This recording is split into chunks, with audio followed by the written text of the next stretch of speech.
ali para o homem, para que ele não viesse cair, para que ele não viesse falhar.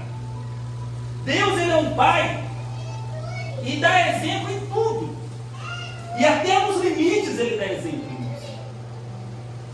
E ele faz isso por quê? Porque Jesus, ele quer nos salvar, Deus quer nos resgatar, Deus quer salvar a minha vida. E por que Deus me salvou? É interessante isso. Eu quero construir isso aqui com vocês. Por que Deus nos resgatou? Para que eu viesse manifestar e mostrar às pessoas aquilo que Ele fez na minha vida. Foi por isso que Deus me salvou. Então preste atenção. Muito mais do que ser amado por Deus aqui, Deus quer que você o ame como Ele ama. Glória a Deus. Muito mais do que você ser uma pessoa abençoada, Deus quer que você abençoe o próximo, o outro. Muito mais do que ser uma pessoa próspera, Deus quer que você prospere as outras pessoas. Esse é o desejo do Senhor. Maravilha. Então, meu querido, quando falar assim, você falar assim, mas Deus, como é que eu vou fazer isso? Mas Deus, o pastor está pregando algo aí, tudo bem, eu entendo, mas como é que eu vou fazer isso? Como é que eu posso, irmãos, viver dessa forma? Por que, melhor dizendo, eu não estou vivendo assim? Por que, melhor dizendo, eu não estou abençoando o outro, eu não estou amando o outro, eu não estou prosperando o outro? Sabe por quê, irmãos? E eu estava conversando isso com a minha esposa, porque nós estamos assim muito atarefados, vindo para cá. É aquela correria.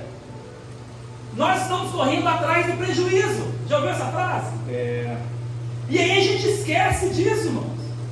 Por que nós não estamos vivendo assim? Porque todo dia nós temos que matar um leão. E nós estamos esquecendo.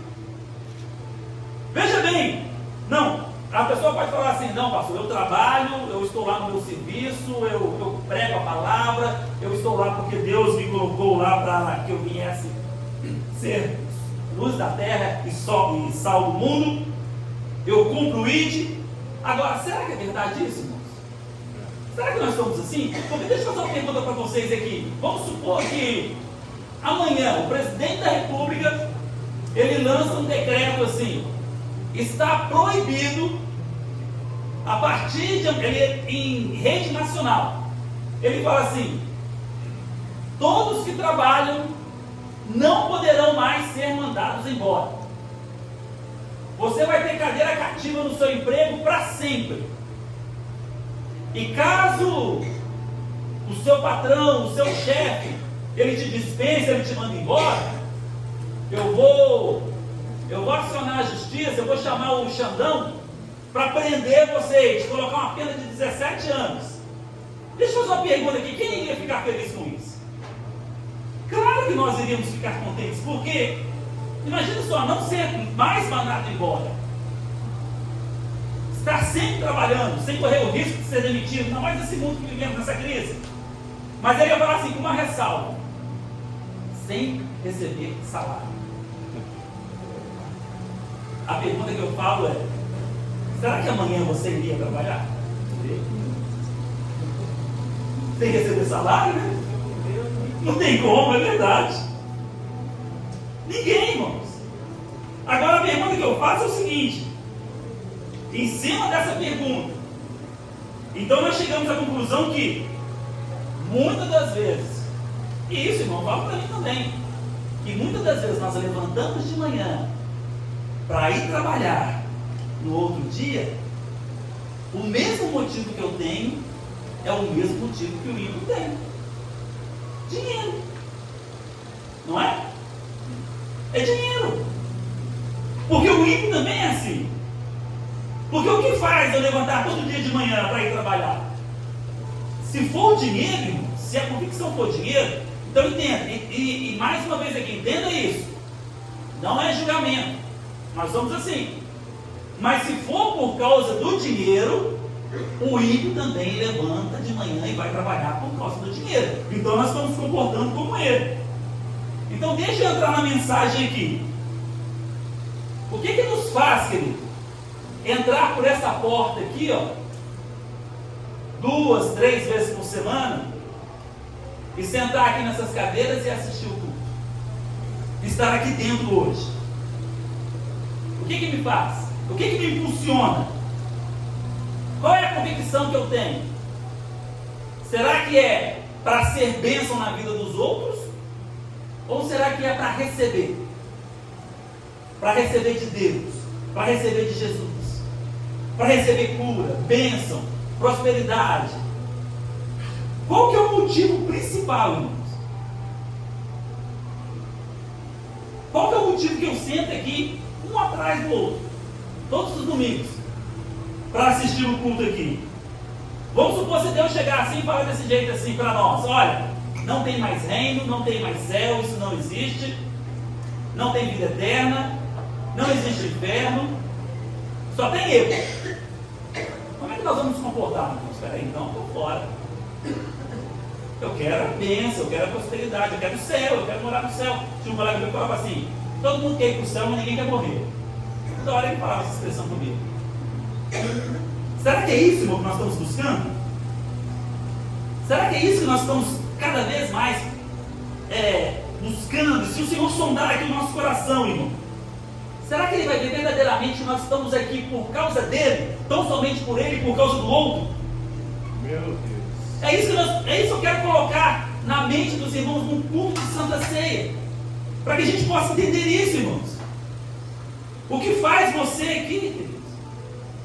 O que Jesus fez na terra durante 3 anos e meio? Eu sei que Ele veio aqui, Ele curou pessoas, Ele fez milagres, Ele ressuscitou mortos.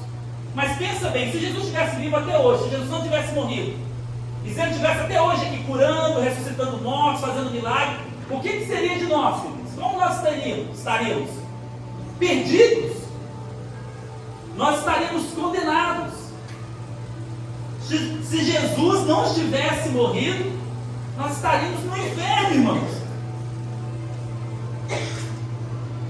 É isso. É claro que milagre é importante, cura é importante, bênçãos são importantes, mas se essas coisas são mais importantes para mim do que a presença de Jesus e do que a presença do meu irmão do próximo, eu estou falho diante de Deus. Eu estou falho diante de Deus. Entenda isso nessa noite. Porque você pode ter aqui, vir na igreja, você pode cantar, você pode ter um ministério abençoado, você pode pregar, você pode fazer tudo. Mas entenda, se você não tiver uma convicção no seu coração do que você está fazendo aqui na igreja, talvez lá na sua casa, é para o próximo, é para o outro, é para a glória de Deus, você está errado diante do Senhor. Porque nós temos que parar com isso de querer só receber, é só receber. Nós precisamos entregar, irmãos, porque Jesus, Ele se entregou por nós. Ele fez isso, Ele falou isso para os seus discípulos na ceia do Senhor. Ele se entregou. Olha o que Paulo fala em 1 Coríntios, no capítulo 10. Ele fala assim: porventura o cálice de bênção que abençoamos não é a comunhão do sangue de Cristo? Ou o pão que partimos não é porventura a comunhão do corpo de Cristo? Aí vai falar assim, ó: porque nós, sendo muitos, somos um pão e um só corpo, porque todos participamos do mesmo pão. Amados, nós precisamos de uma vez por todas entender que vida cristã não é querer só alimentar. Vida cristã é se doar, é se entregar. Vida cristã é ser pão, é ser partido. O texto lá na Bíblia, lá que fala, que nós vamos ler aqui, que o pastor vai ler aqui em 1 Coríntios, no capítulo 11, o texto vai falar lá que esse partir do pão, que muitas das vezes as pessoas não entendem, elas estão doentes, muitos estão dormindo, muitos estão mortos, irmãos, porque eles não conseguem entender isso, que eles precisam ser partidos e serem entregues. Você é um pão, e o pão não é para ficar para você,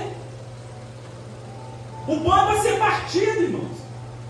E o apóstolo Paulo vai falar assim: porque eu fiquei sabendo que vocês reúnem, muitas das vezes a reunião de vocês é só para comer. Paulo ele fala isso. Essa reunião que nós estamos reunindo não é só para comer, não é só para beber vinho, beber o cálice, o suco de uva. De forma alguma, irmãos. Não é para isso. Mas é para que serve a ceia então, pastor? Qual o motivo da ceia? A ceia não é só pegar um pão e colocar na boca e beber um cálice. A ceia não é só isso? Não, irmãos. Deus está dizendo que nós precisamos ser partidos como Ele foi. A Bíblia fala que ele rasgou o seu corpo na cruz do Calvário. Ele se entregou para nós. E nós temos que ser imitadores de Cristo. Nós temos que nos entregar para o próximo, para o outro. É isso que Jesus fala. É isso que Jesus quer. Maravilha. A gente precisa entender isso. Glória a Deus. Porque a maioria de nós só vemos nunca na igreja. Certa vez, pastor, o irmão estava na casa lotérica e ele estava olhando para o irmão assim. Olhando para o rosto dele, assim, para o olhar dele. Eu conheço esse irmão. Eu conheço esse irmão. Aí ele falou assim: vira aí, irmão, vira aí, fica de costas. Ah, esse irmão está da igreja. É porque ele só via a nuca, então ele reconheceu o irmão pela nuca, irmãos. E muitas das vezes nós somos assim. Nós entramos aqui, nós não compartilhamos, nós não. E nós precisamos ter que compartilhar, nós precisamos entender, saber quem é, irmãos. Às vezes a pessoa entra do seu lado aqui sorrindo, alegre, mas ela está ferida, partida, e você precisa parar um pouco e conversar e abraçar, se entregar. E isso não é função tão somente do pastor, é de todos nós, queridos. Nós precisamos fazer isso. E por que isso acontece, irmão? Por que nós somos assim? Porque o problema é que nós somos viciados em culto. Infelizmente, irmão, o problema é o culto. A gente ama o culto, mas a gente não ama o irmão. O culto a gente gosta, mas o irmão, irmãos, a gente tolera. E isso está errado, irmãos. Isso está errado. Maravilha, Jesus. Porque o culto pode estar ruim, o louvor pode estar ruim, a mensagem pode estar ruim, a cadeira pode estar dura, pode estar calor aqui dentro, não importa. Mas o irmão está aqui, glória a Deus, meu irmão, meu companheiro, meu amado, filho de Deus, é por isso que eu estou aqui. Glória a Deus. A gente precisa entender isso, porque senão o pastor vai ter que começar a... Nossa, vou ter que colocar um ar-condicionado aqui, depois vou ter que colocar um telão, depois vou ter que colocar luz piscando, porque... Salomão falou que a serviço tem duas filhas, qual que é? Dá. Quanto mais você dá, não, carne não se sacia. Carne não se sacia. Quanto mais você dá para ela, mais ela quer. Quanto mais, pastor, eu preciso fazer algo, eu preciso fazer aquilo, eu preciso melhorar, colocar um violão aqui importado. Não, querido, nós estamos aqui para os irmãos, nós temos que adorar os irmãos. Aqui é um lugar de adorar, de compartilhar, de servir. A igreja é isso, querido. Eu não sei aqui, porque isso acontece muito com líderes de louvores.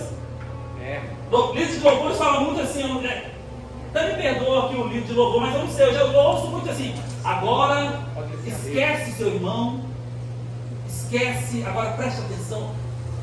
Misericórdia, irmãos. Está repreendido. Eu não posso, misericórdia se eu esquecer o irmão do meu lado. Eu não posso esquecer, não, irmãos. Isso está errado.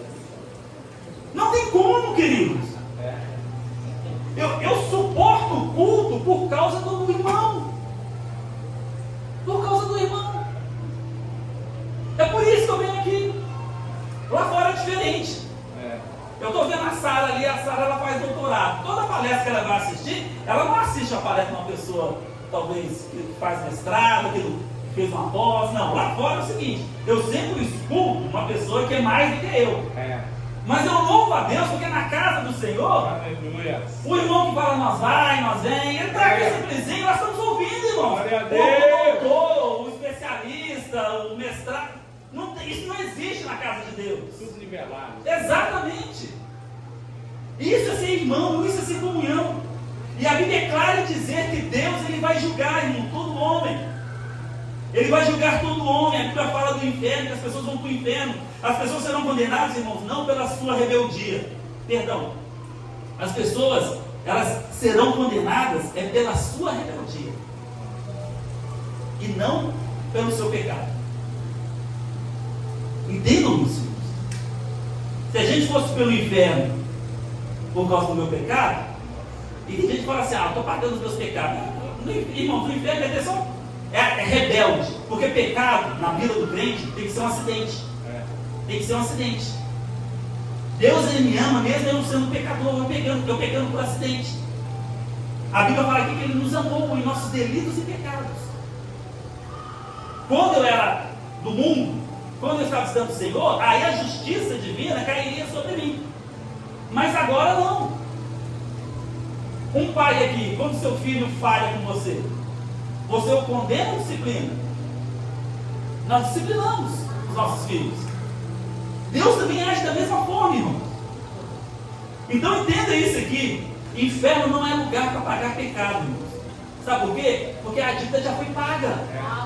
Jesus pagou os nossos pecados na cruz do Calvário. Já foi pago. Eu preciso entender isso, irmãos. Agora, se você não aceitá-lo, se você não querer, queridos, aí está perdido para você. Deus, Ele chama você para aceitá-lo. Ele já pagou a sua dívida. A cédula foi cravada na cruz do Calvário. Você tão provavelmente precisa ter uma ação, uma reação, melhor dizendo. Porque a ação é dele, Ele fez, Ele pagou, Ele veio. Ele pagou. Agora tem a reação de aceitá-lo, de se converter, de mudar de vida, de ser transformado e de servir o próximo. A gente precisa entender isso. Aleluia.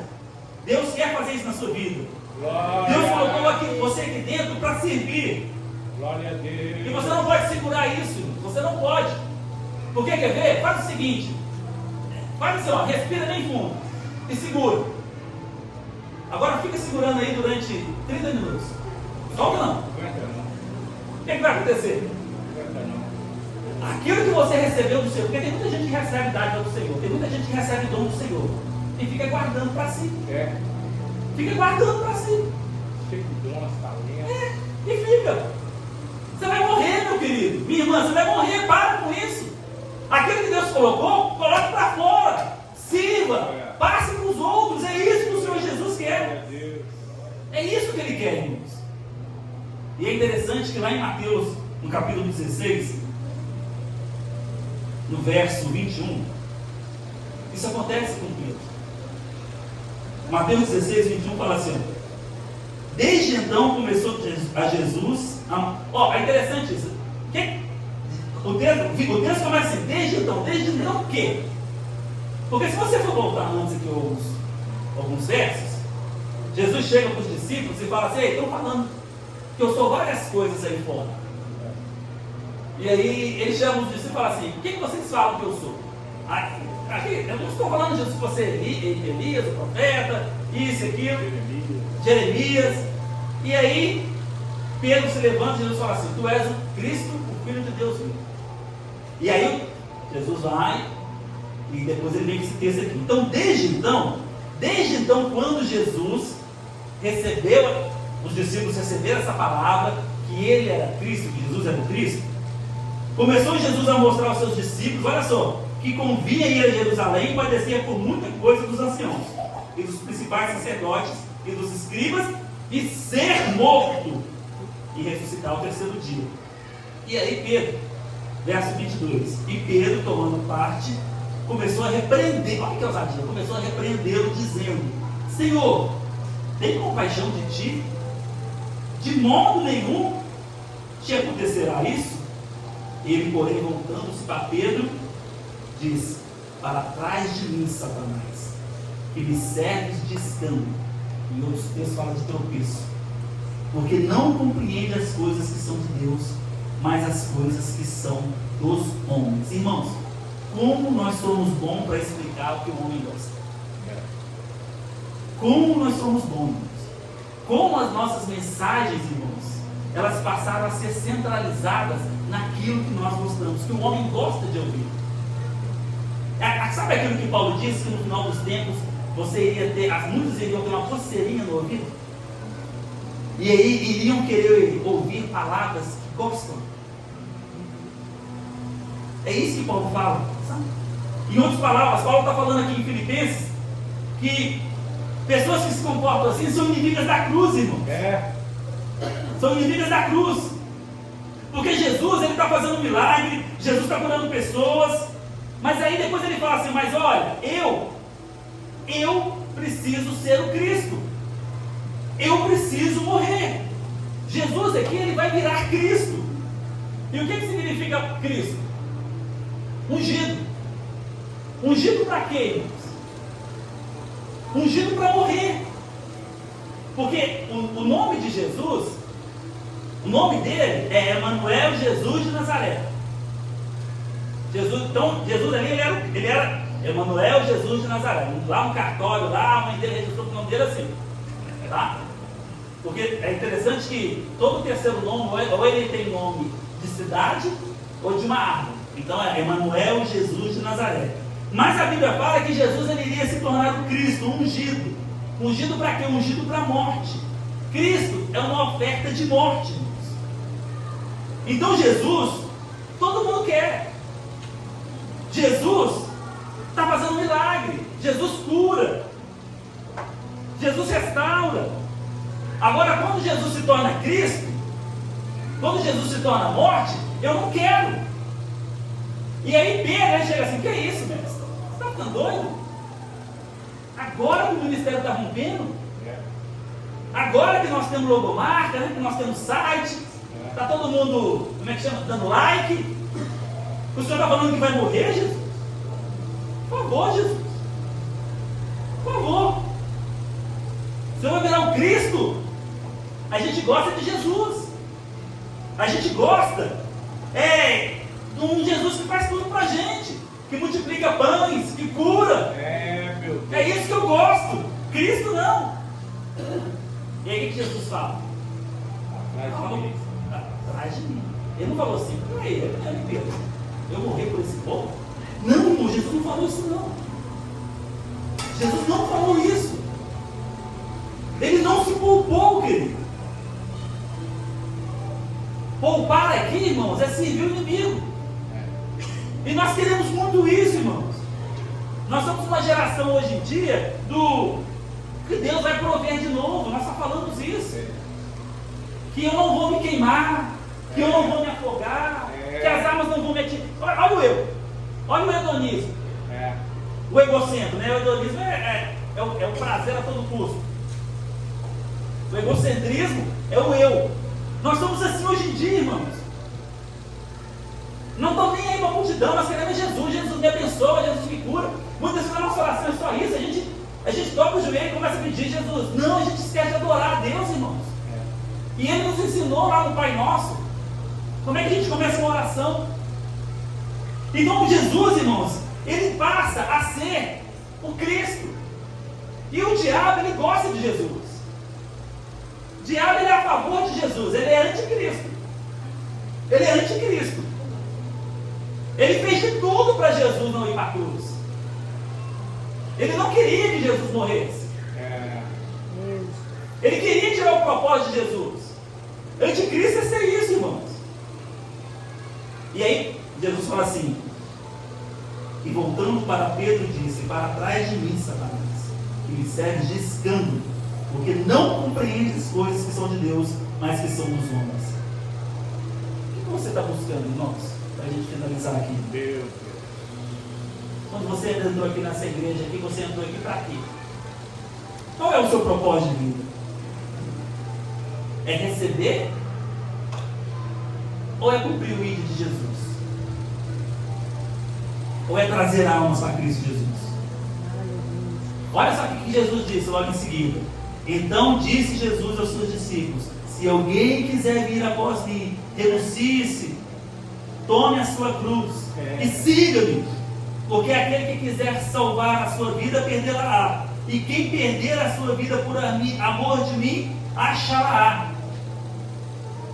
Olha só, irmãos, deixa eu falar uma coisa para vocês aqui. Nós, crentes, nós líderes, temos que parar de falar de salvação e falar mais de perdição. Nós temos que falar isso, irmãos. Porque Jesus falou assim: ó, vocês vão perder sua vida, vocês vão perder casa. Nós temos que falar, mas o que eu vou... Irmãos, temos que falar mais de perdição no sentido assim: Deus, você precisa perder a sua vida, você precisa massacrar o seu eu, você precisa abandonar tudo, você precisa estar buscando ser uma pessoa que vai pregar a palavra do Senhor, vai atrás daqueles que estão jogados, abandonados.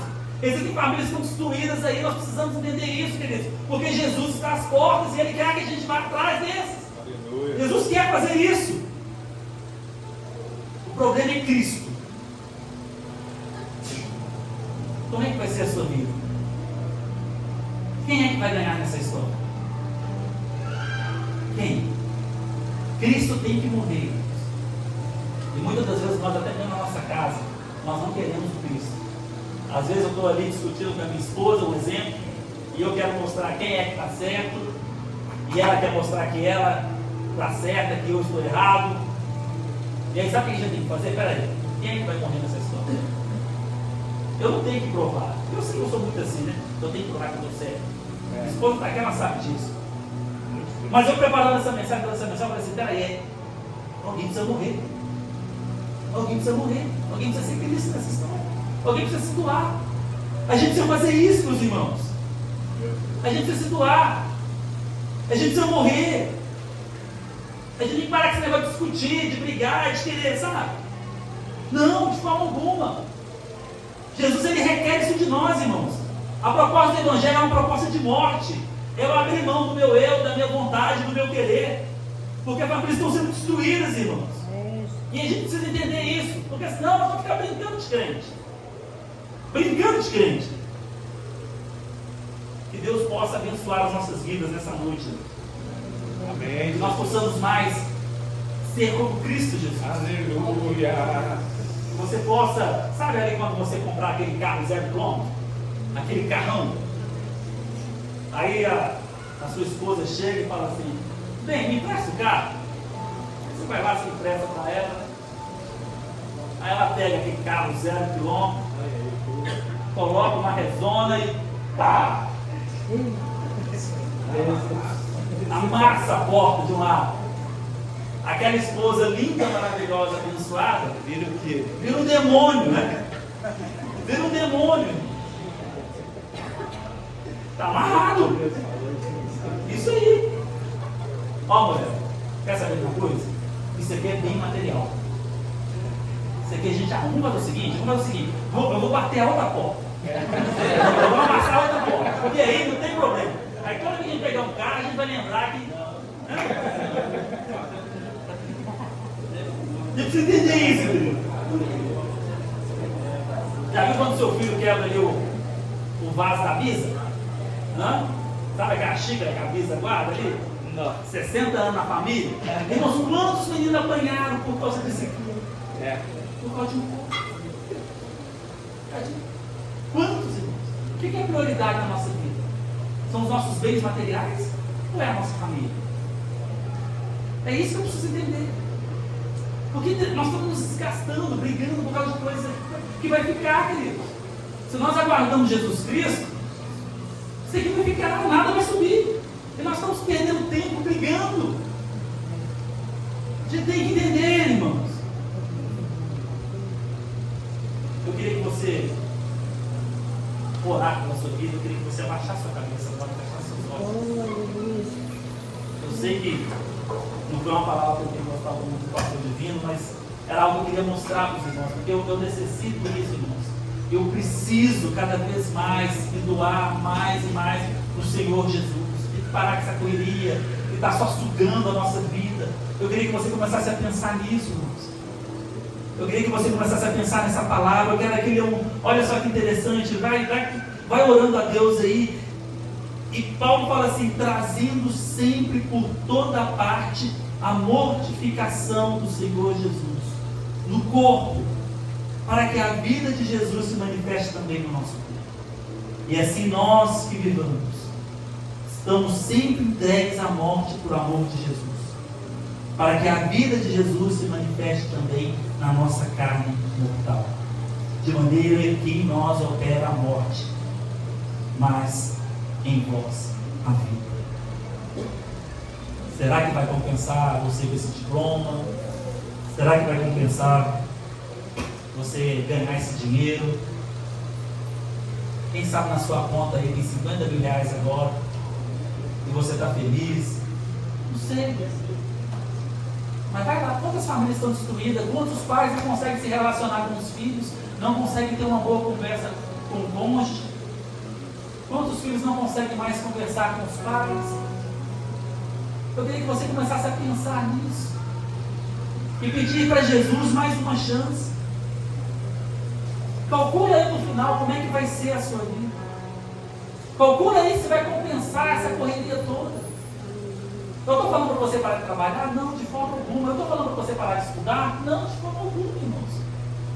Mas eu estou falando aqui para que você possa desacelerar um pouco, buscar as coisas de cima, buscar primeiro o reino. Foi isso que ele disse.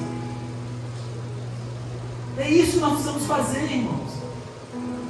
Quando você sentar com o seu esposo, quando você sentar com a sua esposa, quando você sentar com seus filhos, você vai falar para eles do dinheiro que você tem, que você conquistou, ou você vai falar da sua fé em Cristo Jesus? Dos trabalhos que você fez, de como você serviu a igreja, de como você evangelizou, de como você ganhou almas para o reino, para Cristo Jesus, de como você ganhou aquele amigo que estava lá, era um égrio, era um prostituto, traía, se drogava, mas você não desistiu dele. E a gente fala assim, muito crente fala assim, tem que morrer, não tem jeito, tem que matar, tem que jogar uma bomba, tem que acabar com tudo. Não, meu Deus. Esse não é o evangelho que Jesus nos ensinou. Pede a Jesus mais uma, Senhor, me transforma. Senhor, que eu venha ser partido, que eu comer deste pão, que ao beber desse cálice, eu entendo que o Senhor se entregou. Que o Senhor se entregou para nós. O Evangelho ele passa pela morte, queridos. Nós estamos reunidos aqui todo mês para comemorar a morte de Cristo Jesus. Ele não mandou a gente comemorar o seu nascimento. Ele mandou a gente comemorar a morte, porque é através da morte que nós temos vida. E nós precisamos morrer nos nossos delitos e pecados. Senhor, abençoe essa igreja, Pai. Que o Senhor possa cada vez mais, Senhor, impulsioná-los. Que eles continuem sendo amorosos. Que eles continuem sendo receptivos, Deus, para com aqueles que adentram aqui. Que eles possam, Senhor, abraçar aquele, porque se veio aqui é porque quer ouvir uma palavra, não para massagear o ego, não para trazer conforto, mas uma palavra de transformação, e que eu possa ser esse canal, que eu possa apresentar para ele através do meu sorriso, através do meu abraço, através do meu tempo, da minha escuta. Senhor, que eu possa ser essa pessoa, Deus, que me entregue mais para o outro. Que eu venha, Senhor, morrer, Senhor, para este mundo e viver para Deus. Oh Deus, abençoe cada irmão, cada irmã, cada jovem, as crianças que estão lá, Senhor. Vai capacitando, Senhor, esses obreiros aqui cada vez mais. Que essa igreja, Senhor, ela venha a ser luz, Senhor. Que ela continue sendo um diferencial, ó Deus, nessa cidade. Que haja amor, Senhor, em cada um. Que possamos sair daqui, Senhor, radiantes, ó Deus. Que possamos sair daqui alegres, Senhor, porque aqui nós somos bem recebidos. Porque aqueles não estão interessados, Senhor, no que eu posso entregar, contribuir. Mas aqueles querem, Senhor, se entregar por mim. Aqueles querem caminhar, segurar na minha mão. Aqueles querem me ajudar. Aqueles querem me limpar. Aqueles querem cuidar das minhas feridas. Aqueles querem, Senhor, trabalhar no meu ser. Aqueles querem restaurar a minha família. Aqueles querem salvar os meus filhos. Ó Pai, é assim, Senhor. E que eu possa aprender, ó Deus, cada vez mais. Que o Senhor seja comigo, Deus, e abençoe, Deus, cada irmão que está aqui, Senhor. Oh Deus, que ao participar dessa ceia, Deus, possamos sair daqui transformados, Deus. É o que nós te pedimos no nome de Jesus.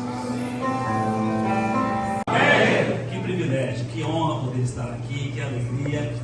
Estou imensamente feliz por essa oportunidade e por essa confiança, pastor Divino, porque nós sabemos que na ceia do Senhor é o pastor que ministra, é o pastor que traz uma palavra, muitas das vezes ali de correção, de exaltação, mas o pastor tem nos dado esse privilégio, essa confiança, e eu glório a Deus por isso, porque Ele é todo poderoso. Também me alegro aqui, irmãos, muita gente conhecida aqui, meu pastor.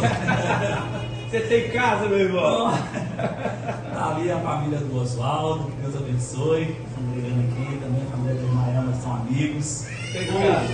O pastor Divino eu conheço ele há algum tempo, alguns anos, e era muito de ouvir falar, né? E como pregador da palavra de Deus. E já conversamos, já trocamos algumas experiências.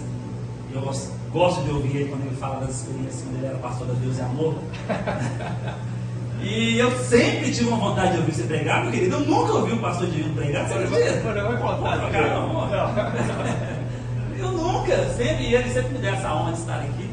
Também me alegro muito de ver a irmã Joana Dalva, nossa amiga. Eu conheço a Joana quase uns 30 anos, né, Joana? Trabalhamos com jovens. Ela não fica velha, não. Eu conheço a Joana Dalva. E também me alegra. Pergunta para os dois, se vocês perguntaram ao seu pastor para estarem aqui, a Sara e o Carlos, né? Então, nós somos congregamos juntos ali na igreja, né? Eles estão aqui, mas também foi um convite que eu fiz. Louvado a Deus para a vida da Sara, para a vida do nosso Carlos.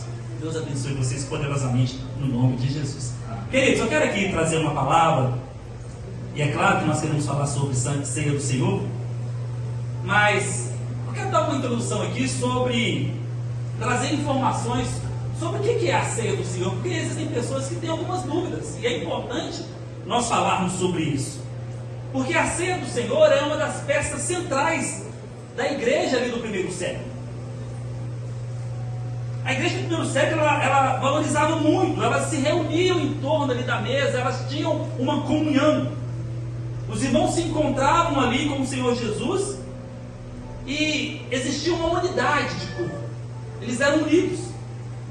A ceia do Senhor também era uma ordenança instituída ali pelo próprio Senhor Jesus.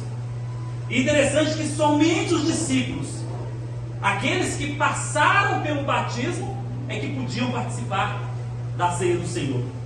Note que Jesus ele não ofereceu o pão e nem tampouco o vinho, o cálice, para aqueles que ele ministrou a palavra.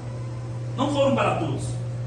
Jesus sempre ele estava ali ministrando, pregando, curando, mas partindo o pão e bebendo o cálice era tão somente com os discípulos. Era assim que acontecia. Aqueles que não tiveram a experiência de um novo nascimento, aqueles que não acreditavam, melhor dizendo, que Jesus Cristo, ele era o Cristo, o Senhor, esses não poderiam participar da ceia do Cordeiro. Como Cristo, queridos, nós precisamos ter a consciência e a seriedade de entender o que é esse momento. Não é tão somente um pão, não é tão somente um cálice. Isso é muito sério, porque é através da ceia do Senhor que nós vamos ali discernir o corpo e o sangue de Cristo Jesus. É através da ceia do Senhor que nós vamos realizar daqui a alguns minutos, que nós estaremos treinando para realizar essa ceia no céu quando o Senhor vier nos buscar. Glória a Deus. E a Bíblia fala que não serão os diáconos, os obreiros que estavam servindo ali no céu, mas será quem? O próprio Jesus, o próprio Senhor Jesus que estará nos servindo, irmão. Então nós precisamos entender isso muito bem, o que significa a ceia do Senhor.